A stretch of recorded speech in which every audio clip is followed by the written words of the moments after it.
Well. Day three for Eagles free agency was pretty exciting. But going into the rest of the week, there's still so much the Eagles are going to do. Where the Eagles are in cap space, the rumors about a couple trades, getting another safety, there's just so much going on. So let's get into all of day three and some rumors heading into the rest of the week that we really have to question right now on getting another big time player to Philadelphia, and very excited. Let's get into it. We better turn around. Because I've seen enough horror movies to know any weirdo wearing a mask is never friendly.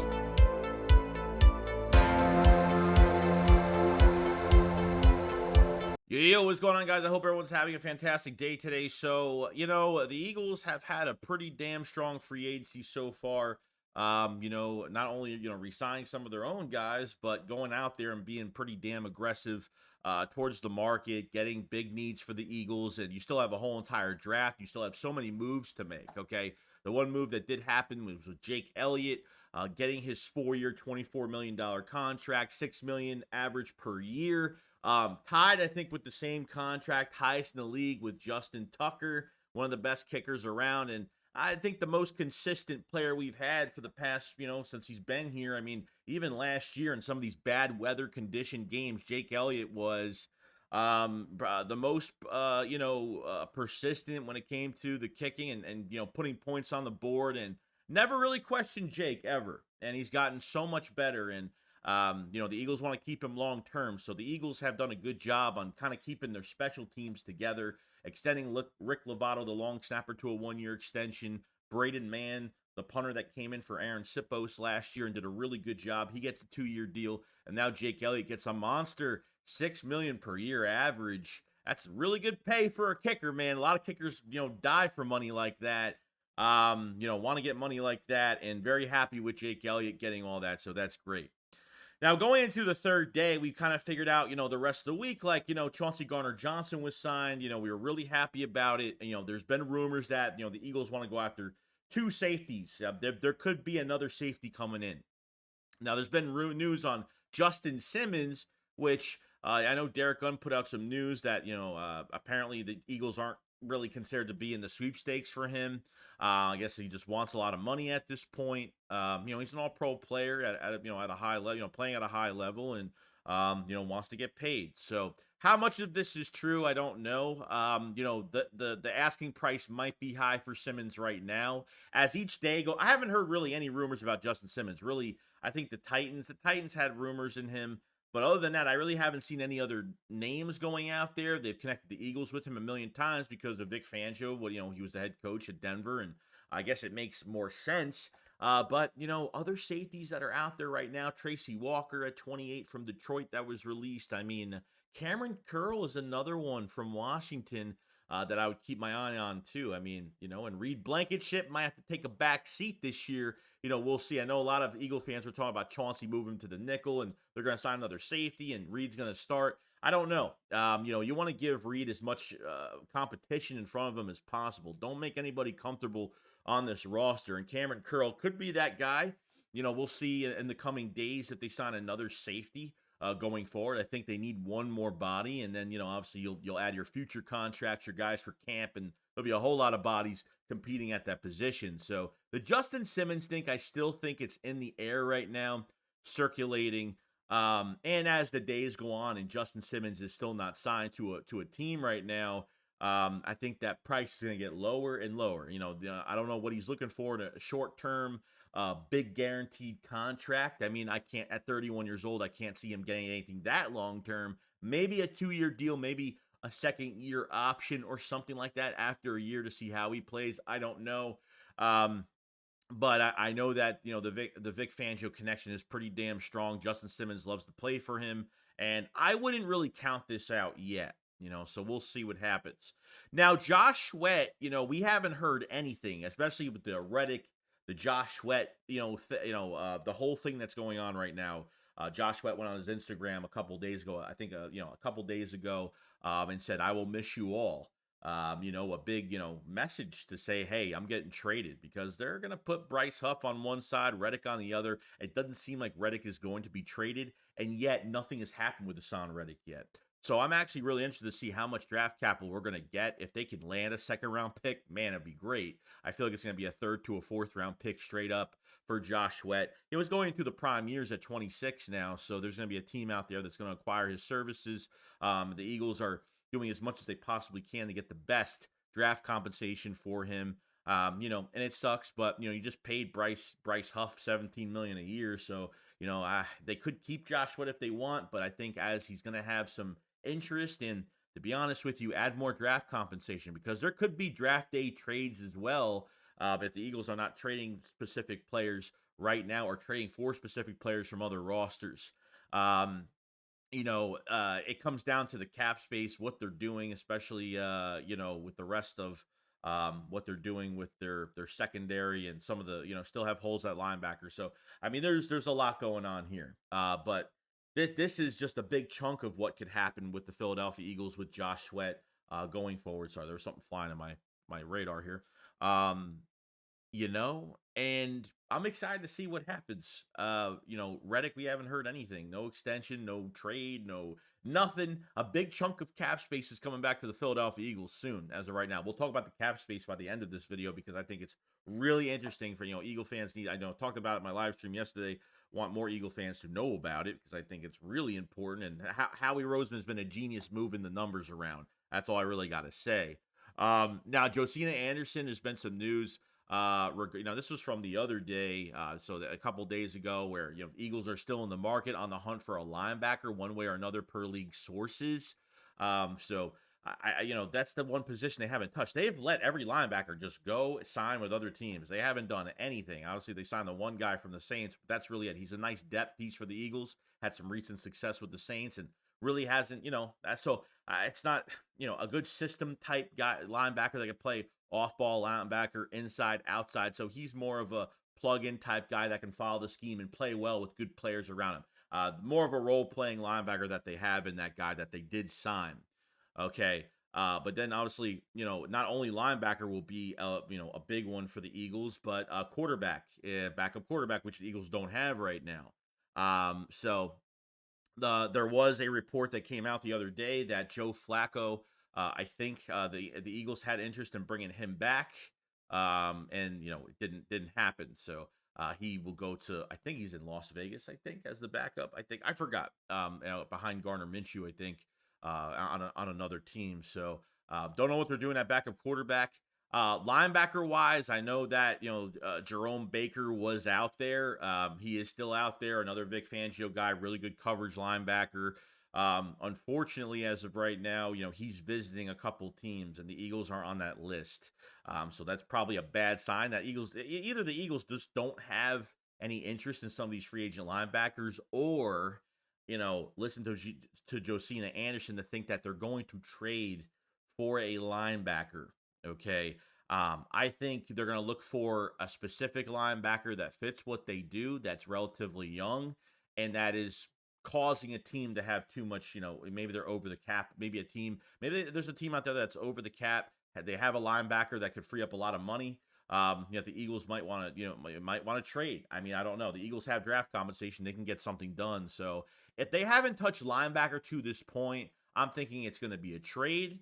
Now it's going to be a draft day trade, or it's going to be obviously drafting a linebacker high, which I think the Eagles have broken one of their main philosophies in paying a running back $12 million a year. Okay, which Saquon Barkley's only $3.9 million against the cap this year. That's it. That's your four starters with AJ Brown, Devonte Smith, Saquon Barkley, and Jalen Hurts equals to 34 million, like 36 million. It's like it's really cheap. I mean, compared to these other quarterbacks that are Dak Prescott at $59 million, Daniel Jones at 47 million. It's crazy how Howie is moving the cap around and how these numbers work out so well. So your four all-stars in your offense are not even accumulating that much, not even a big portion of the cap space for this roster, which is absolutely insane.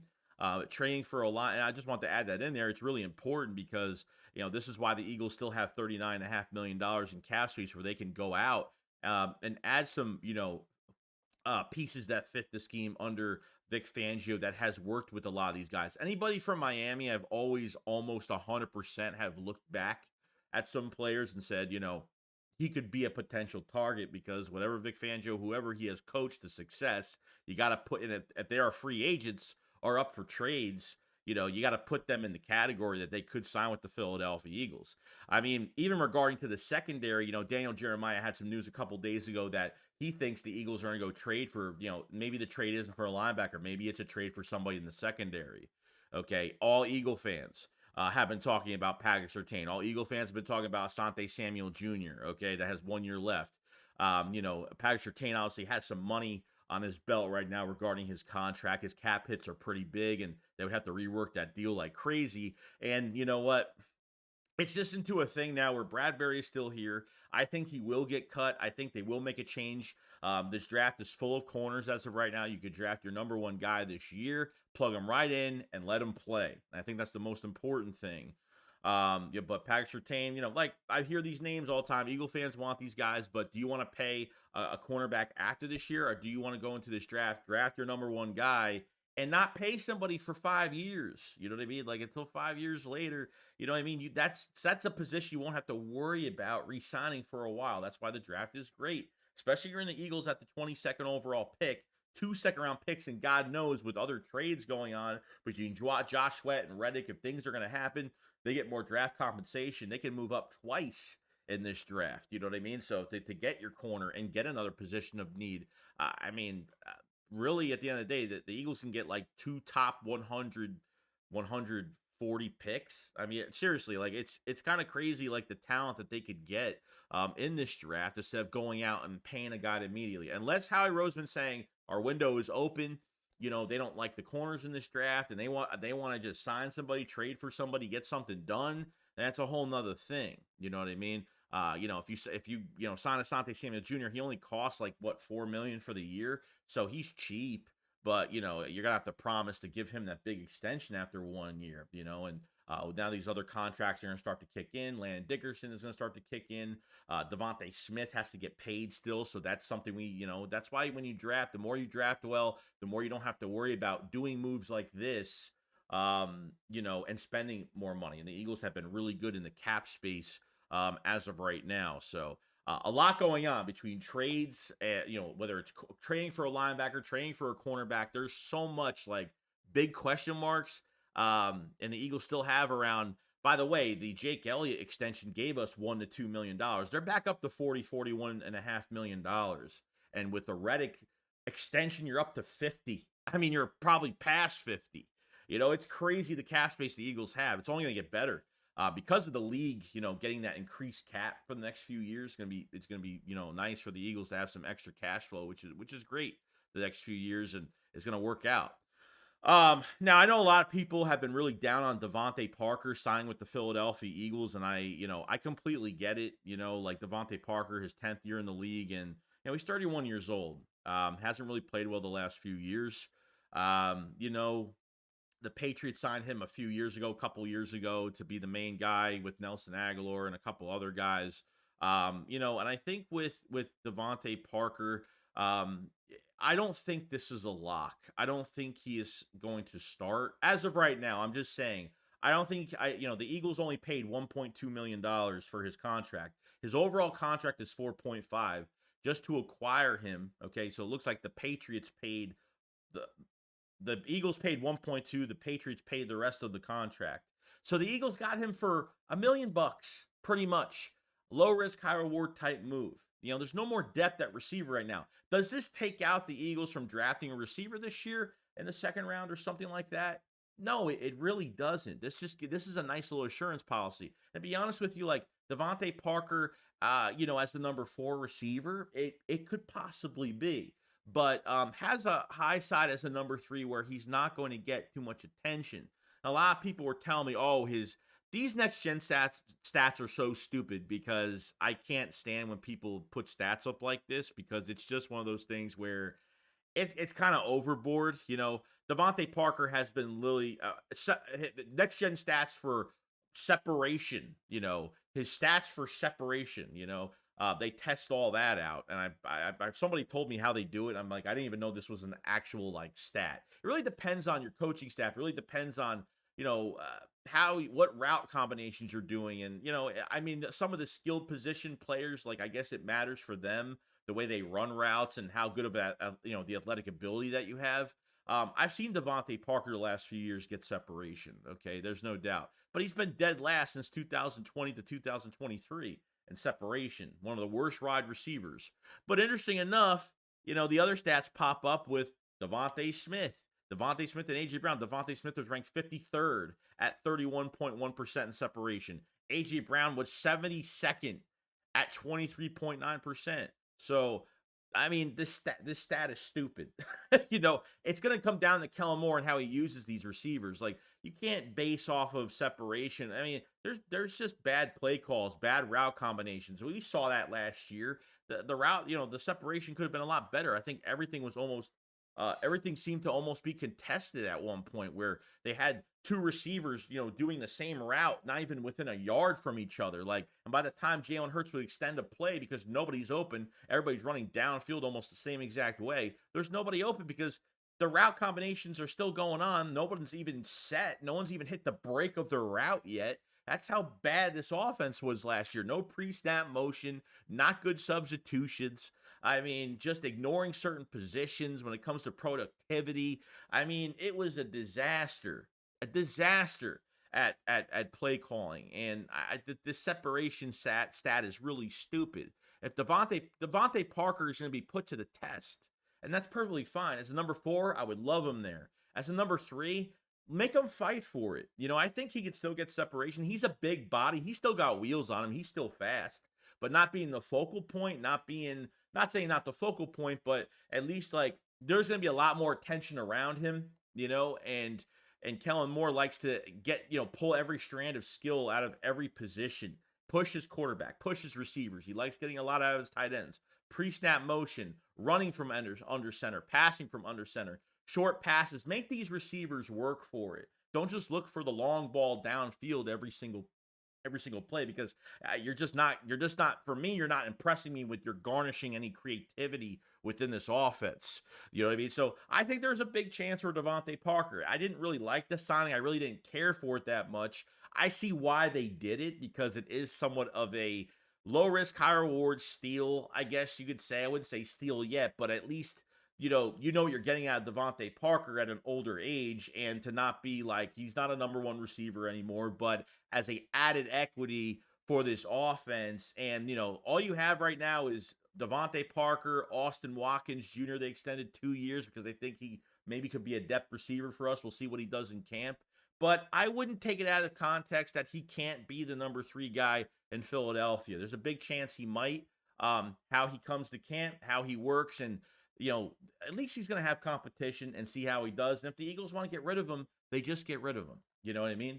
So we'll see what Devonte Parker does. And I think he's excited. I think he's more fired up. And I want to see how this thing, whether it's good or bad, however it goes, like, I think Devonte Parker can still play, but at a lesser role, and I think there's going to be, I think a guy like this can probably get 500-600 yards this year, maybe. You never know with a guy like this. He only had 30-something catches, under 400 yards last year, and that's pretty much it. So I just wanted to kind of explain about the whole Devonte Parker, situation going forward. But other than that, guys, that's pretty much it. We kind of went through the motion of, what the Eagles could do with some of these trades. We still need linebacker. The Justin Simmons thing, I think, is still in the air. Trading Josh Sweat. What's going on with HaasonReddick? Getting more money. That's a big chunk of cap space coming. Now, Chauncey Gardner-Johnson is the only player that did not sign his deal, okay? Everybody was flipping out today because it was 4 p.m. today, pretty much where the deals have to be official, and it looks like Chauncey was out of town and will sign his contract later this week. He actually put a tweet up saying that he was on his way home on a plane right now. So by the time, you're watching this, so he's probably already going to be home. Can't wait to see the press conference. Can't wait to see all that. But we still got a lot of work to do. Besides, the draft is still coming, but there's still a lot going on with the Eagles regarding trades and all that stuff. So we'll see what happens. That was really day 3, and obviously some of the rumors that, what the Eagles are looking for, and what the rumors are. Trading for somebody in the secondary, trading for a linebacker, cornerback, I don't know. Josh Sweat, lot going on. We'll see what happens. And let me know in the comment section below what you guys think. Who you think the Eagles should sign? What do you think this trade for a secondary guy is going to be? Who is it going to be? You guys let me know, and I will see you guys on the next one. Shicks, what up, follow side. Peace out, guys. Peace.